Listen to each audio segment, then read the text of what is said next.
Hey up you lot. Welcome back to the Sunday service. I think this new format is going to work out well when it actually gets settled in. I mean, I've changed it now so many times.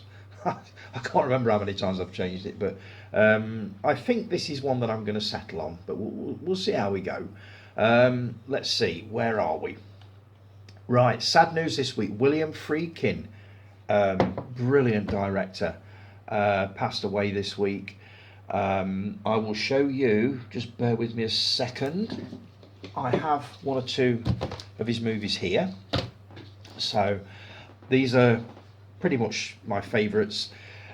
He didn't have what you would class as a huge output. He was definitely more for quality than quantity, but the movies he did make were absolutely amazing. I'll start with this one. The French Connection. This isn't even out of the cellophane yet. The story behind this, obviously Disney Plus have now acquired this along with a load of other Fox titles and have decided to cut a line of dialogue out, a pretty vital line of dialogue, so I understand. I loved this film. It wasn't, let me get this right, it was an Oscar winner back in 1971. I watched it the first time, didn't think that much of it. For me, it was too slow moving. There wasn't much happening apart from the car chase, which is legendary, but I didn't really enjoy it that much. I gave it a second view probably a couple of years later and absolutely loved it, which just goes to show, passage of time, your opinion can change. It's an absolute classic. Roy Scheider and Gene Hackman. This is the double collection featuring French Connection 2, which wasn't a Friedkin film. It was directed by John Frankenheimer.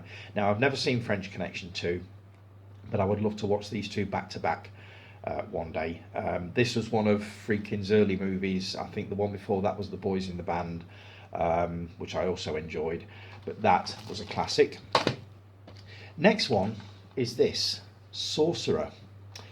Now, this is a movie that you may not have heard of. I remember seeing posters for this way back in the 70s. I think it was released about 77.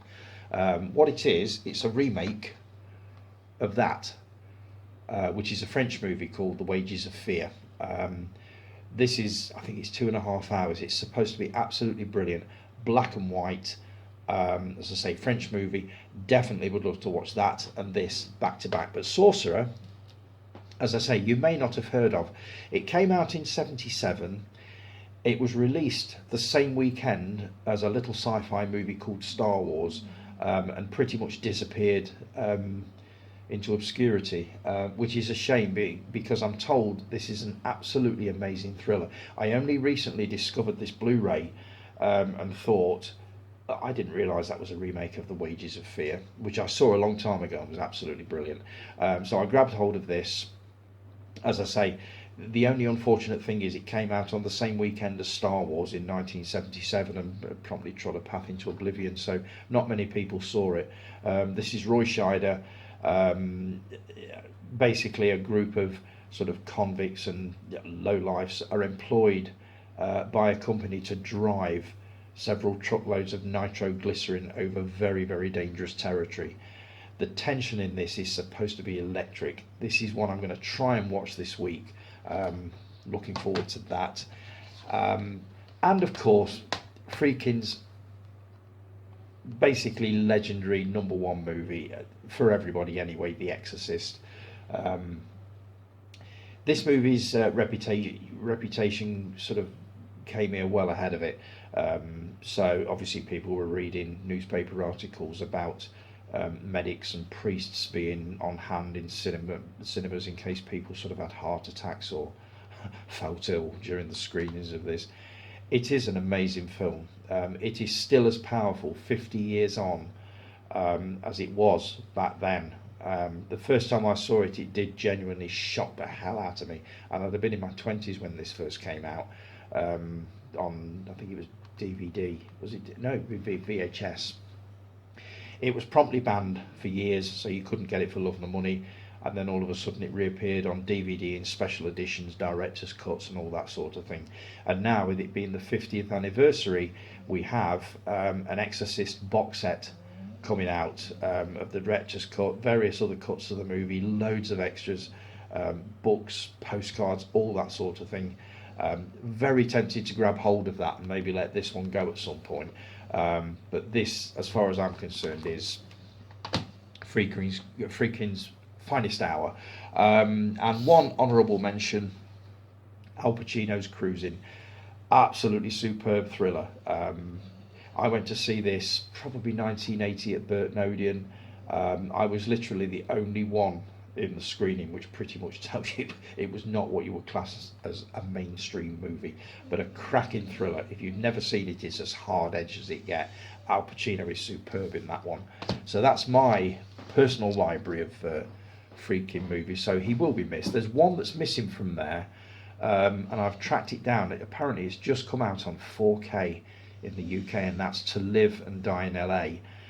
It's all to do with heists, robberies, all that kind of thing. But with being Friedkin, it will be absolutely amazing. So I'm very, very tempted, even at £28, to grab a copy of that. I was hovering over the buy it now button last night, but I thought just hold off and see what happens. So, but there's a very good chance I'll be getting hold of that one next week. So what else have I got here? Oh, I put a post on last night. Was it last night about BFI movies? Or was it last week? I can't remember. 5 movies released by the BFI to watch. One of them was Young Soul Rebels, which I've heard of, but I've certainly never seen. Steve Matthews said, fairly straightforward plot, but like the music, fairly typical of a 90s British-made feature, although it was set in the Jubilee year 1977.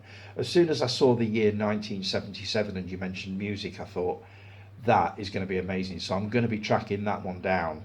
I have got the oddest feeling that I have seen this on BFI Player, so I will take a look in a bit, and if it's on there, I'll give it a look. But if not, that Blu-ray sounds very, very appealing to me, so there's a very good possibility I'll be investing in that one. One bit of news, Barbie has passed the $1 billion mark. $1 billion made from one film. I mean, despite the fact that people are snarky about it, and you know, unfortunately cinema needs movies like this to basically keep things going. And I say hats off to it. I mean, I will be taking a look at it when it comes out. I guarantee I'll be watching that one, along with 2 or 3 others. But yeah, I mean, $1 billion, that's frightening. That's a frightening amount of money. And I gather Oppenheimer isn't far behind it. So yeah, I mean, in amongst all these sort of low budget, brilliant movies that get released, you do need the blockbusters, especially stuff like this, to keep everything else going. Especially with what's going on at the moment with the writer's strike. I don't know what the current state of play is with that. I must have a read up and find out what's happening with it. But it sounds to me like most of Hollywood has shut down until this thing is sorted. But I'll find out more about that, and I'll tell you what I've learned next week if I think on. So last week I was James Bond. Apparently it was Daniel Craig that you put on there? Okay, Henry Cavill, I can't remember. But last week I was James Bond. My head was on Bond. This week I've taken a step down, and I'm apparently Charles Hawtrey, Kenneth Williams and Sid James. So I'm a carry-on star this week, which leads me very, very neatly on to the brilliant post that you've all been putting on this week about the carry-on movies. Do you know what? I never ever get bored of them, like you do. It's a bit like having an old friend round for a cup of tea. They're like a pair of comfy slippers. They're just brilliant. And I know it's not fashionable to say that nowadays, because obviously the woke brigade have said you can't have this kind of humour anymore. It's just not right. Fuck you. So yeah, I've really enjoyed seeing what your favourite carry-ons are. There have been a couple of surprises in there. I've decided to show you mine. Let's have a look now at mine. Here we go. And there's more to come with this as well. Carry On. First one, Carry On Cabby. This is probably my favourite of the early black and white Carry-On films, basically featuring Hattie Jacques, Sid James. I believe Charles Hawtrey is in this, plays Pint Pot. I thought this was amazing. As I say, as the black and white early ones, I think this is probably one of the best. I've seen this so many times. I've seen all the Carry-Ons many times, but this is probably one of the early ones that I've seen the most. But Carry-On Cabby would be my number 5. Carry On Behind. I think this was one of the best of the last movies, if that makes any sense. One of the later ones. Basically, I thought the chemistry between Kenneth Williams and the Swedish lady, I can't remember her name. What's her name? I've got to find out now. Elke Sommer. Professor Anna Vushka. I thought the chemistry between these two was amazing. And when you get a Swede that speaks broken English, there are so many brilliant lines in this. Absolutely superb. Just dead funny. You've also got Windsor Davis. Is it Windsor Davis? Isn't it? Bernard Bresslaw, Kenneth Connor, Joan Sims, Jack Douglas, Liz Fraser. And this was made, I think, in 1975. So this is definitely one of the later best ones, I would say. So that's that one. To me, this is the quintessential Carry-On movie. Carry-On Camping. Just brilliant. I don't even know what to say about this that hasn't already been said. The character names are just amazing. Sid James as Sid Boggle. Kenneth Williams, Kenneth Soper. Charles Hawtrey, Charlie Muggins, Babs. Bernard Bresslaw, Bernie Lugg. Josh Fiddler, Peter Butterworth. What a star turn. Panned. Absolutely love Carry-On Camping. I have seen this probably more than any of the Carry-Ons. Just thought it was absolutely superb. Next one, Carry On Abroad. Another one. In the early 70s, a lot of sitcoms were made into movie feature-length versions, and a lot of them took the cast abroad to foreign countries like Spain, France, all that sort of thing. Are You Being Served was one of them. I think Steptoe and Son, they did one as well. It's just an environment that's ripe for the jokes that this throws forward. I love this. Again, you've got all the basically the Carry-On crew. You've got Sid James, Joan Sims, Kenneth Williams, Stuart Farquhar. Stupid what? It's amazing. If you've not seen Carry On Abroad, I definitely recommend that one. Carry On Henry. Based around the court of Henry VIII, obviously. This is the role that Sid James, I think, was born to play. Henry VIII, Old Lech. Sid James, Old Lech. And with obviously Barbara Windsor playing his... does she play... Bettina. I thought she played Anne Boleyn, but she doesn't. Bettina. But again, the historical ones I really enjoy. I don't think you were overly happy with them, were you, Jason? I don't think you liked those, did you? The historical ones. I thought this was definitely one of the better ones. Carry On Henry. And my favourite of all time, and I think Guy will agree with me on this, Carry On at Your Convenience. How can you better a Carry On movie set in a toilet factory? The jokes come thick and fast in this one. To me, the best characters in this were Kenneth Cope as Vic Spanner, who was the union leader, who was absolutely brilliant, and his mother, what was her name? I can't see her, Scottish woman. Oh, she's not on here, damn it. But you got all the others in here, Charles Hawtrey, Joan Sims, Bernard Bresslaw, Patsy Rowlands as Miss Withering. The character names are just amazing, but that is my all-time favourite. Again, I think I've seen this more than any of the other Carry-Ons. And I've decided to throw in my worst. Here we go. Carry On, Follow That Camel. I was a huge fan of Phil Silvers. I loved him as Sergeant Bilko. It's one of those late night shows that my dad introduced me to. He used to let me stay up stupidly late. Well, for me it was sort of 11 o'clock, half past, to watch Bilko with him, and we laughed like drains at it. It was just amazing. It didn't work in here, unfortunately. He was basically the lead character. I'm not sure how it came about or why it came about, but we broke away from the usual Carry On formula. A lot of the Carry On regulars were not in this. The only ones you've got is Kenneth Williams, Jim Dale, Charles Hawtrey, Joan Sims, Peter Butterworth and Bernard Breslau. So you've not got Barbara Windsor and you've not got Sid James in this. As I say, Phil Silvers is absolutely brilliant, but in this, for some reason, it just didn't work for me. So that's probably one of my worst ones. Carry On England. I don't believe this features any of the original cast apart from Kenneth Connor, Jack Douglas, Joan Sims, Peter Butterworth. And that's pretty much it. This was one of the much later ones. I believe this was about 1973 or 4. This absolutely did not work for me. I don't know why, it just didn't. Maybe I need to give it another look and see whether I'm being slightly unfair on it, but it didn't do much for me, that one. And the absolute worst Carry On movie ever had to be the last. They were seriously running out of steam before this came out. I've watched this twice, and to me, it just isn't funny. None of the originals are in this apart from Kenneth Williams. Oh, here we go again. Kenneth Connor, Jack Douglas, Joan Sims and Peter Butterworth. I can't imagine that any of them were pleased with the outcome of this one.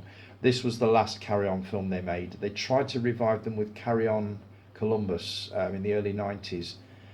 Oh, why did you do it? I even heard rumours probably a couple of years ago that we're trying to revive them again, and it's like, oh man, don't do it, please, not again. Leave them as they are. They belong where they were in the 60s and the early 70s. Absolutely brilliant British comedy at its absolute best. Please don't ruin it by bringing it back and trying to make a style of humour that just doesn't work anymore fit in, because it won't. It just won't. Unfortunately, with the Woke Brigade the way it is, it just wouldn't work. So that to me is my worst. I also have quite a... Oh, hang on, I forgot about this one. This was a TV adaptation called Core Blimey. It basically centred on the affair between Sid James and Barbara Windsor. I thought this was amazing. The people who played Sid James and Barbara Windsor, who are Jeffrey Hutchins and Samantha Spiro.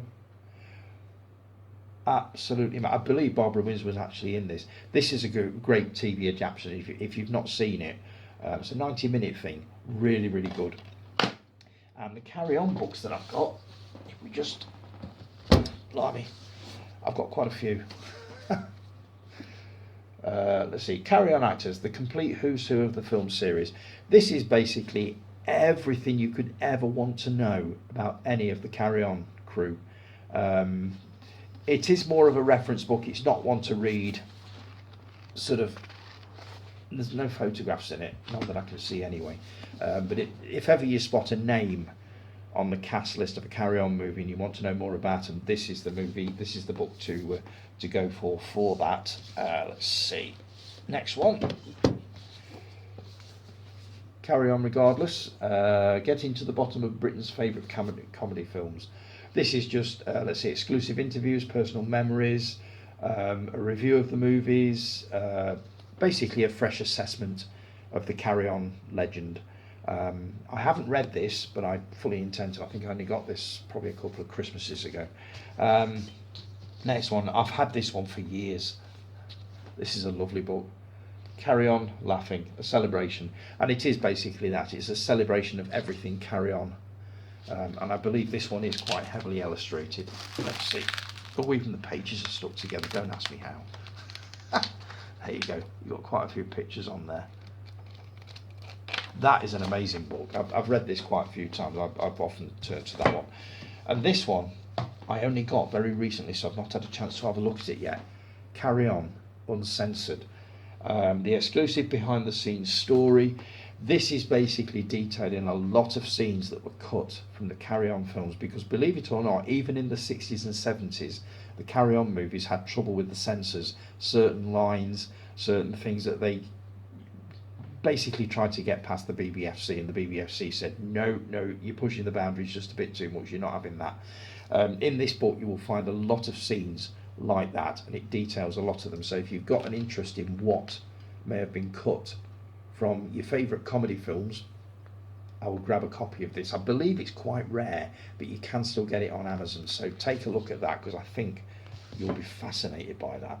Now, 3 movies to ditch this week.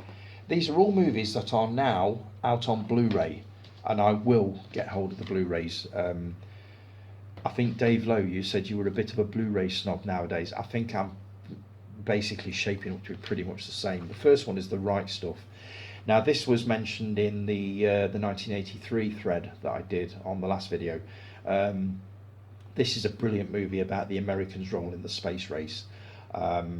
Superb. It's 3 hours long, but it has got a Blu-ray release. I'm fairly sure it has, so I'm going to be grabbing a copy of that. Next one is Amadeus.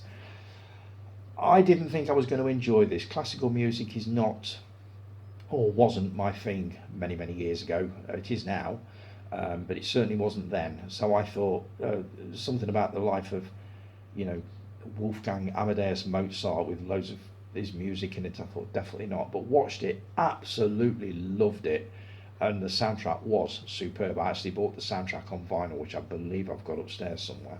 But that's another one that's got a 2-disc Blu-ray release, so I'll be grabbing a copy of that, so that's going. And The Wanderers. I bought an import Blu-ray copy of this a few months ago. Haven't watched it yet, but obviously I've no need of this now, so that'll be disappearing off to the charity shop at some point. Series I grew up with. Caroline, you will like this one. I used to adore this series in the early 70s. I loved it. I haven't seen it for many years, but I've managed to get hold of The Partridge Family. This is going to be way before a lot of you guys' time, I tell you.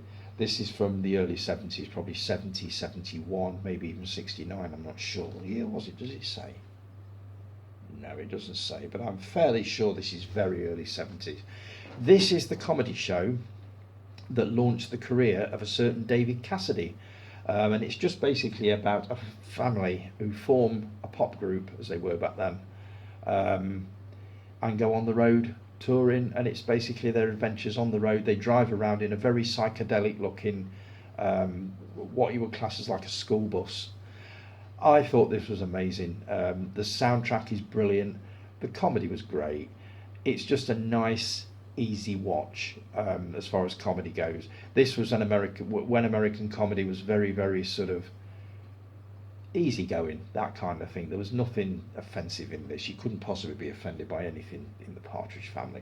But I think, Caroline, we were talking about this the other week, so you need to get hold of this. I've actually got season 1, season 2, season 3, and season 4. And it's weird because over the space of 4 seasons you see them all grow up. But yeah, the theme song to this is brilliant as well. Come On Get Happy, absolutely superb. I might post that on TV Chit Chat later on. But yeah, shows I grew up with for this week: The Partridge Family. Well worth a look at that. Now, what have I been buying this week? Here we go. Oh, Jason. Oh, I've just not. Hang on. That's better. Jason Kerr, our Ginger Ninja, you were basically commenting on We Still Kill the Old Way. I know you've done a review of that this week sometime. I'm going to take a look at that. I ordered that on Amazon this week, or thought I'd ordered that on Amazon, because I really wanted a second look at it. It's a brilliant movie, a gangster movie featuring Ian, what's his name? Ian Ogilvy. So I thought I'd ordered We Still Kill the Old Way. I opened this up and got this, We Still Steal the Old Way, which is the sequel. I always meant to watch this because I enjoyed the first one so much, so it was a sort of a happy accident, really. I have now ordered We Still Kill the Old Way because I do want a second look at this. But the cast of this is just amazing. Ian Ogilvy, Patrick Bergin, Julian Glover. I mean, Ian Ogilvy to me will always be Simon Templar, the Saint from the 70s. He will also be Trooper Marshall from Witchfinder General. He's amazing in this. He's as sinister as hell, especially in We Still Kill the Old Way. So I'm really looking forward to taking a look at the sequel to a movie that I really, really enjoyed. And The Commitments. I got such flack about this one. I know it's supposed to be a really, really good movie. I've heard the soundtrack is absolutely superb. And the guy that plays the lead, Andrew Strong, I believe was only 16 years old when he made this. And apparently his voice is absolutely awesome. So I'm looking forward to having a look at this just to see what all the fuss was about. Because I believe, what year did this come out? No, it wasn't 2016, was it? 1991. So we're going back to, this movie's 30 years old. Is it 30? 91, 2001, 2011, 20... Yeah, over 30 years old. And I do like movies with a good soundtrack. I like Irish movies as well. So yeah, I'm going to be taking a look at that one. And Jason, you'll love this one. I tried to track this down. I had one hell of a job. What it was, I was watching an episode of the movie that this is based on last week or the week before, and thought I really want to see the movie version of that. As I said, in the 70s, a lot of sitcoms were turned into movie-length features, and some of them were really, really good, and this was one of them, Nearest and Dearest. This is Hilda Baker and Jimmy Jewell at their absolute best. Hilda Baker was just an absolute legend. She also did a series called Not On Your Nelly, where she ran a pub. But Nearest and Dearest was brilliant, set in a pickle factory, and yet again they take the cast on a holiday to, I think it's Blackpool or somewhere like that. I just remember this being really, really funny. It was one of my favourite British comedy films when I was younger. I saw it so many times, but I haven't actually seen it now for years and years and years. So I thought I'll grab a copy of this. I think it's cost me about a £5, but so worth it. I can't wait to see that again after so many years. What else have I bought here? Here we go. The latest issue of Total Film. The latest issue of SFX featuring, let's see, articles on Douglas Adams, Thor, Cobweb. That looks really good. That's a horror movie. Evil Dead Rise behind the scenes, The Nun 2, Quatermass. So, and there's also bits and pieces about Doctor Who in there. And a couple of Sight and Sound magazines with absolute no interest to anybody but me. That's a Wes Anderson special. And also the latest Sight and Sound, which is featuring articles on Barbie, Oppenheimer, Kubrick, 2001, the Untold Story. That'll be interesting. Strike, AI and the Fight for Rights. So it's going to have an article about what's happening with this this writer's strike, so I'll have a read of that in a bit. Right, I think that's it, folks. I don't think I've missed anything. Just having a quick look. No, I think that's it. So I'll call it a day for this week, so I can get these processed and get them uploaded, so you've got something to watch today. Thanks ever so much for joining me, folks. As I say, if I get the chance, I will record next week's chit chat review in time for Saturday, and hopefully I can do that every week, so you'll have chit chat review on Saturday at 9, and hopefully the Sunday service at sort of 9 o'clock on a Sunday. That's the plan. But we all know what happens with plans. You know what I mean? Sometimes they don't work. So, right, thanks ever so much for joining me, folks. Have a brilliant Sunday. And I will see you all again at roughly about the same time next week. Take care, everybody. Have a brilliant week. I'll see you soon. Ta-ra.